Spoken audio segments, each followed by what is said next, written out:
Hello friends, இன்றைக்கி இந்த மாதிரி கொத்தமல்லி சட்னி செஞ்சு பாருங்கள். செம்ம டேஸ்ட்டு, சூப்பராக இருக்கும், ரொம்ப ஈஸியாக இருக்கும். எப்படி செய்யுதுன்னு பார்க்கலாமா? வாங்க வீடியோக்குள்ளே போகலாம். ஃபஸ்ட்டு ஒரு பேன் வச்சுக்கோங்க. அதில் 3 டேபிள் ஸ்பூன் எண்ணெய் விட்டுருக்கேன். அதில் 1 ஸ்பூன் கடலைப்பருப்பு, 1 டேபிள் ஸ்பூன் உளுத்தம்பருப்பு போட்டுக்கோங்க. போட்டுட்டு கொஞ்சமாக சீரகம் ஒரு 1/4 டேபிள் ஸ்பூன் போட்டிங்கன்னா போதும். அதை கொஞ்சம் எண்ணெயிலே நல்லா வறுத்துக்கோங்க. அடுப்பு மீடியம் ஃப்ளேமில் வச்சுக்கோங்க, ஹை ஃப்ளேமில் வைக்க வேண்டாம். ஒரு மீடியம் சைஸ் பெரிய வெங்காயம் கட் பண்ணி எடுத்து வச்சுருக்கேன், அதை அதில் போட்டுக்கலாம். போட்டு கொஞ்சம் பொன்னிறம் ஆகிற அளவுக்கு வதக்கிக்கோங்க. இப்போ மீடியம் சைஸ் தக்காளி ஒன்று நான் கட் பண்ணி எடுத்து போட்டிருக்கேன். இந்த மாதிரி எண்ணெயிலே நல்லா வதக்கி விட்டுக்கோங்க, கைவிடாமல் வதக்கிக்கோங்க. அடுப்பு மீடியம் ஃப்ளேம்லேயே இருக்கட்டும். இப்போ காரத்துக்கு ஏற்ற மாதிரி பச்சை மிளகாய் இருந்தாலும் சரி, காஞ்ச மிளகாய் அது எது வேணுமோ உங்களுக்கு போட்டுக்கோங்க.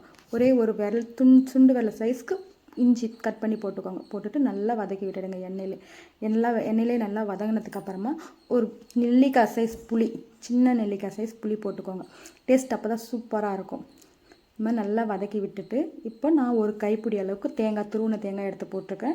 கொஞ்சமாக கருவேப்பிலை போட்டுக்கோங்க. போட்டுட்டு கட் பண்ணி எடுத்து வச்சுருக்கேன் கொத்தமல்லி புதினாவை இதில் போட்டுடுங்க.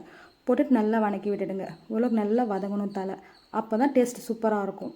பார்த்திங்களா, நல்லா வதங்கி வந்துடுச்சு. இப்போ நம்ம ஒரு பிளேட்டில் எடுத்து ஆற வச்சிடலாம். வா, சூப்பராக இருக்குது பார்த்திங்களா. இப்போ எடுத்து ஆற வச்சுட்டு நம்ம மிக்ஸி ஜாரில் போடலாம். போடுறதுக்கு முன்னே உப்பு உங்களுக்கு எந்த அளவுக்கு தேவையோ அந்த அளவுக்கு போட்டுட்டு அரைச்சிடுங்க. அவ்வளோதான், ரொம்ப சிம்பிளாக சூப்பராக சட்னி செம்மையாக இருக்கும். ரொம்ப ஈஸியான ரெசிபி. ஒன் டைம் நீங்கள் வீட்டில் செஞ்சு பாருங்கள். எப்படின்னு கமெண்ட் பாக்ஸில் போடுங்க.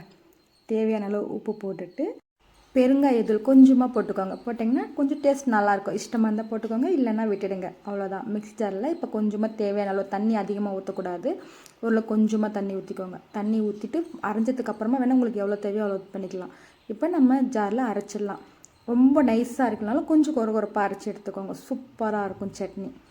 பார்த்திங்களா, இப்போ இந்த அளவுக்கு இருக்கும்போது இன்னும் கொஞ்சம் வேணால் தண்ணி ஊற்றிக்கோங்க. ஊற்றிட்டு இப்போ அரைச்சிடலாம். அவ்வளோதான், சட்னி ரெடி ஆகிடுச்சு.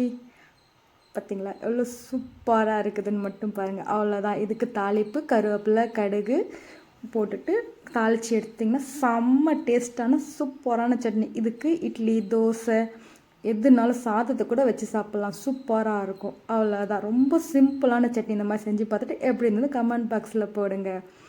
வா, சூப்பராக இருக்குது. சுட சுட சாதமும் இந்த சட்னியும் தொட்டு சாப்பிட்டா வேறு லெவலில் இருக்கும். பார்த்திங்களா எப்படி இருக்குதுன்னு. வாவ், சே. வீடியோ பிடிச்சிருந்தா லைக் பண்ணுங்கள், ஷேர் பண்ணுங்கள், சப்ஸ்கிரைப் பண்ண மறக்காதீங்க. அடுத்த வீடியோவில் பார்க்கலாம். Bye friends.